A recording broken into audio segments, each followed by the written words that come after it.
आप देख रहे हैं आपकी आवाज 110। सलाम, नमस्कार, सत श्री अकाल।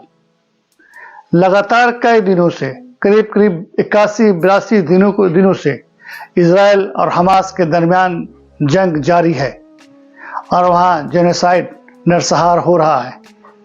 उसी जंग के दरमियान एक बड़ा हादसा हुआ जो हर लोग ने सुना। ये करीब 3 दिन पहले का वाकया है कि ईरान के जनरल सैयद रजी मौसवी, जो ईरान के बहुत बड़े जनरल थे, सीरिया के दमिश्क में एक मिसाइल हमले में मार दिया गया।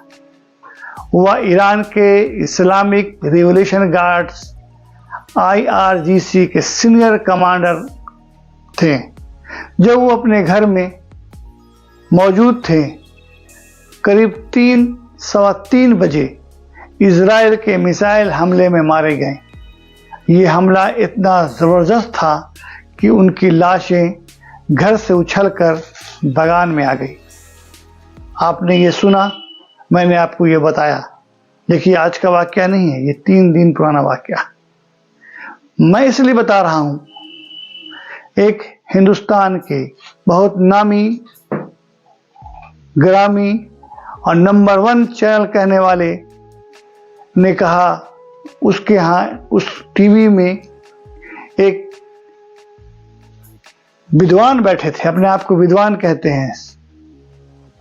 उन्होंने कहा कि इजराइल ने जो ये सैयद रजी मौसवी को मारा, इसमें कोई गलत नहीं किया, क्योंकि जंग में ईरान शुरू से शामिल है और जंग में ये नहीं देखा जाता है कौन किसको मार रहा है।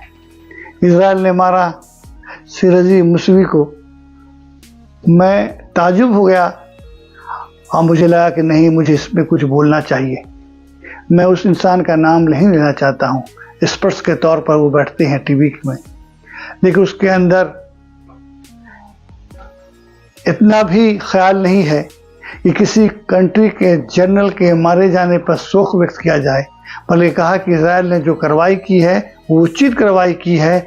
जंग के दरमियान का मामला है, जंग में ऐसा किया गया। ईरान कहीं पर डायरेक्ट जंग में शामिल नहीं है। इसी तरह 3 जनवरी 2020 को अमेरिका ने भी कासिम सुलेमानी को ईरान के बगदाद के नज़दीक एयरपोर्ट के करीब ड्रोन हमला से मार दिया था। क्या उस टाइम क्या जंग चल रही थी? ये किसी भी कंट्री के जनरल को दूसरे कंट्री के दौरे पर मारना, क्या ये आतंकवादी दहशतगर्द नहीं है? जो इंसान अपने देश के लिए लड़ रहा है, आप टीवी चैनल में बैठ के लोगों को कहते हैं वो दहशतगर्द है, और जो पावरफुल है, ताकतवर है, उसको आप क्लीन चिट देते हैं। इससे पहले भी ईरान के साइंटिस्ट मारे गए, क्या ये दहशतगर्द नहीं था? ये आतंकवादी कार्रवाई नहीं था? ये सब जड़, ये सारे एशिया में जहां जहां फसाद हो रहा है, ये सारा जड़ अमेरिका का है। जितने भी आतंकवादी संगठन बैठे हैं, ये अमेरिका का देन है। अमेरिका जब तक एशिया में रहेगा, इस क्षेत्र में रहेगा, मिडिल ईस्ट में रहेगा, यहाँ का माहौल खराब होता रहेगा। मैं आह्वान करता हूं इस अपने चैनल के माध्यम से कि अमेरिका अपने इलाका में चला जाए और लोगों को जीने दे, खुद जी और दूसरे को भी जीने दे। ये जंग फसाद बंद करे, अपने आर्म्स में हथियार बेचना बंद करे। इसके बाद 8 जनवरी को सुलेमानी का बदला लेने के लिए ईरान ने इराक में बसे अमेरिका के मिलिट्री कैंप में मिसाइल से हमला किया। इसमें किसके कितने मारे गए, किसको कितना नुकसान हुआ, मैं इसके पीछे नहीं बात कर रहा हूं। ये हर लोगों को मालूम है, हर लोग जानता है। मैं सिर्फ लोगों को ये बताना चाहता हूं कि जो मजबूर है, जिस पर अत्याचार लगातार होता आ रहा है, आप उसी को कहते हैं जालिम है, उसी को कहते हैं आतंकवादी है। जो खुद एक आतंकवादी है, जो खुद जालिम है उसे कहते हैं मजलूम। कहाँ का इंसाफ है, ये कहाँ का इंसाफ है? और टीवी चैनल में बैठ के प्रचार करते हैं, लेकिन ऐसा नहीं है। इसके सैयद रज़ी मौसवी की मौत के बाद ईरान की जनता रोड में निकल आई है और डिमांड कर रही है कि इजराइल से बदला लिया जाए, और ईरान बहुत गुस्से में है।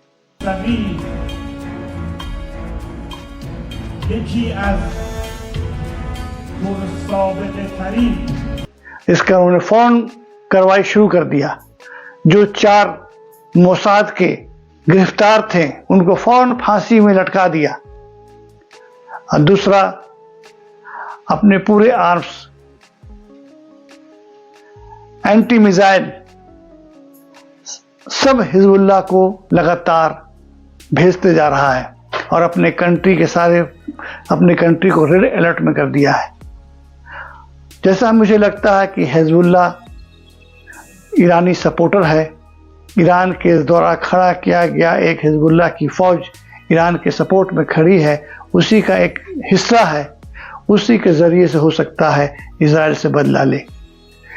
ईरान ने यूरेनियम वर्धन की रफ्तार बढ़ा दी है, 2-3 स्पीड से कर दिया है, जिस पर अमेरिका ने ईरान को धमकी देते हुए कहा है कि ये आप गलत कर रहे हैं। और मैं ये आपको बता देना चाहता हूं कि ईरान के पास अभी 5 से 8 एटम बम मौजूद है। मैं ये कन्फर्म रिपोर्ट बता रहा हूं कि ईरान के पास 5 से 8 एटम बम मौजूद है अभी, और जो यूरेनियम वर्धन कर रहा है करीब इससे 10 एटम बम और बन जाएगा। यही वजह है कि ईरान किसी से डरता नहीं है। ईरान हाइपरसोनिक मिसाइल बना चुका है जो आवाज से 5 गुना तेज रफ्तार से चलती है। इसे कोई भी एंटी मिसाइल नहीं रोक सकता है, ऐसा ईरान का दावा है। ईरान ने कहा, इजराइल के हैफा शहर मेरे निशाने में है, मैं पलक झपकते ही हैफा को मिटा दूंगा, इजराइल को नक्शा से खत्म कर दूंगा और मैं इसका बदला लेकर रहूंगा। ईरान हिजबुल्लाह को बहुत सारा सामान सप्लाई कर रहा है, बहुत तेजी से अपना सामान हिजबुल्लाह पर पहुंचा रहा है। एंटी मिसाइल जो रशिया का 300 से भी ज़्यादा स्ट्रॉन्ग ईरान ने का अपना बनाया हुआ है एंटी मिसाइल, वो पहुंचा रहा है। इसके अलावा बहुत सारे ड्रोन उसको पहुंचा रहा है, और ऐसा लगता है कि ईरान हिजबुल्लाह के ज़रिए से इजराइल पर अपना बदला लेने की कोशिश करेगा। मुमकिन है अगर ऐसा होता है तो जंग और तेजी से बढ़ेगी, बहुत रफ्तार से जंग बढ़ेगा। इजराइल ने ईरान के जनरल को मारने के बाद उसको एहसास है और वो जानता है कि सैयद रज़ी मौसवी को जो हमने मारा है तो ईरान कुछ ना कुछ बदला लेगा। इसी डर से अपने पूरे वार जोन को अंडरग्राउंड कर दिया है और इतना डरा हुआ है अमेरिका भी, इजराइल भी, कि अमेरिका के एक सेनेटर ने कहा कि अमेरिका को चाहिए कि एयर स्ट्राइक करके, हवाई हमला करके आरजीसी के मुख्यालय को, हेड क्वार्टर को नस्तनाबूद कर दे, बर्बाद कर दे। सब लड़ाई का जड़ ईरान है। इजराइल के एक्स प्रधानमंत्री निफ्ताली बेनेट ने कहा कि अमेरिका को चाहिए ईरान पर डायरेक्ट हमला कर दे, वार कर दे और उसको तबाह कर दे। जब तक ऐसा नहीं अमेरिका करेगा, इजराइल में शांति नहीं आने वाली है। इतने खौफ, इतने डरे हुए हैं कि जो चाह रहा है मुंह से बोल रहे हैं। अगर उनको ऐसा करना होता तो कब के ईरान पर हमला कर दिया होता अमेरिका। लेकिन अमेरिका जानता है ईरान पर हमला करना वर्ल्ड वार को दावत देने के बराबर है, क्योंकि ईरान हमास नहीं है। ईरान एक कंट्री है, एक मुल्क है, एक पावरफुल कंट्री है, इजराइल से भी बहुत ताकतवर कंट्री है। जानता है अमेरिका, अगर ईरान को हमने छेड़छाड़ किए कर दिया तो इजराइल का नक्शा से नामो निशान मिट जाएगा। वो ऐसा कभी नहीं कर सकता है। ईरान पर डायरेक्ट कभी हमला नहीं कर सकता है। ये अच्छी तरह से अमेरिका जानता है कि ईरान एक ताकतवर कंट्री है। उसने एटम बम टेस्ट नहीं किया है, लेकिन उस पर एटम बम है, उसको भी इस चीज़ का इल्म है। ईरान नहीं बताना चाहता तो अमेरिका भी खामोश है, बताना नहीं चाहता है।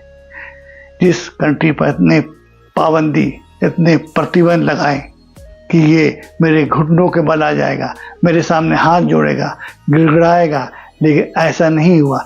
बल्कि जितना उस पर पाबंदी लगाता रहा, ईरान उतना निखरता रहा, उतना ताकतवर बनता रहा।